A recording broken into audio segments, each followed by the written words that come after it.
श्रोते हो नमस्कार. आपण रोजच्या बोलण्यात असंख्य शब्द वापरतो, पण कधी आपण विचार केला आहे का की हे शब्द नेमके कुठून आले, त्यांच्या मागे कोणती कथा दडलेली आहे? चला तर मग ऐकूया. श्री सुरेश शामराव ठाकूर लिखित शब्दांच्या पलीकडले या आगळ्या वेगळ्या पुस्तकाचा शब्द प्रवास.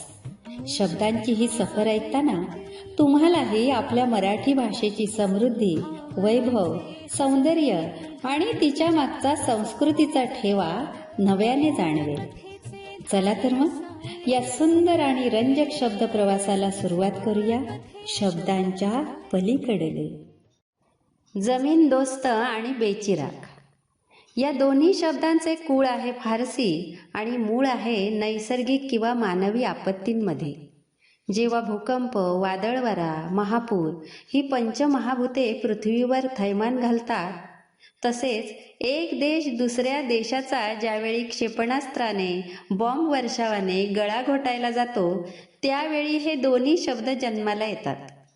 आपत्तींमधून शब्दांची व्युत्पत्ती शोधावी असे हे दोन्ही शब्द. अलीकडे रशिया आणि युक्रेन युद्धाच्या बातम्यात हे शब्द नेहमी आपल्या वाचनात येतात. जमीन दोस्त हा शब्द जमीन आणि दोस्त या दोन फारसी शब्दांपासून तयार झाला आहे.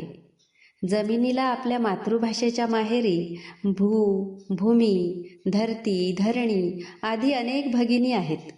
दोस्त या फारसी शब्दाच्या आजोळी मित्र, सखा, सोबती आदी अनेक सवंगडी आहेत. एखादी गगनचुंबी इमारत किंवा महावृक्ष आकस्मिक कोलमडून पडतो, तेव्हा त्याची जमिनीसोबत दोस्ती होते. त्यावेळी त्या गोष्टी जमीन दोस्त झाल्या असे म्हणतात. जमीन दोस्त या फारसी शब्दांपासून तयार झाला शब्द जमीन दोस्त. क्षेपणास्त्रे, बॉम्ब वर्षाव, आकस्मिक भडकलेले वणवे यामुळे प्रदेश बेचिराग होतो. बेचिराग हा शब्द मूळ बेचिराग या फारसी शब्दापासून बनला आहे. चिराग म्हणजे दिवा.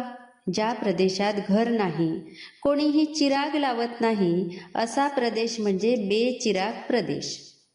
शब्दांमध्ये नकार दर्शवण्यासाठी बेचा वापर केला जातो. जसे कायदा बेकायदा, इमानी बेईमानी, इज्जत बेइज्जत आदी.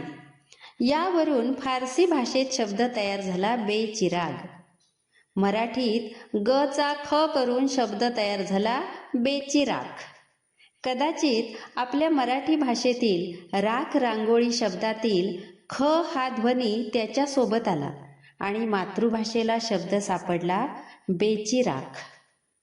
शेवटी हे दोन्ही शब्द विनाश, विध्वंस याची जाणीव करून देणारे असले तरी शब्द निर्मितीच्या या व्रतात आपण नेहमी राखेतून शब्दांची रेखीव रांगोळी शोधण्याचा प्रयत्न केला पाहिजे. मित्र हो, शब्दांचा प्रवास कधीच थांबत नाही, कारण शब्दांच्या पलीकडेही एक सुंदर जग दडलेले असते. पुन्हा भेटू अशाच एका नवीन शब्द प्रवासासह.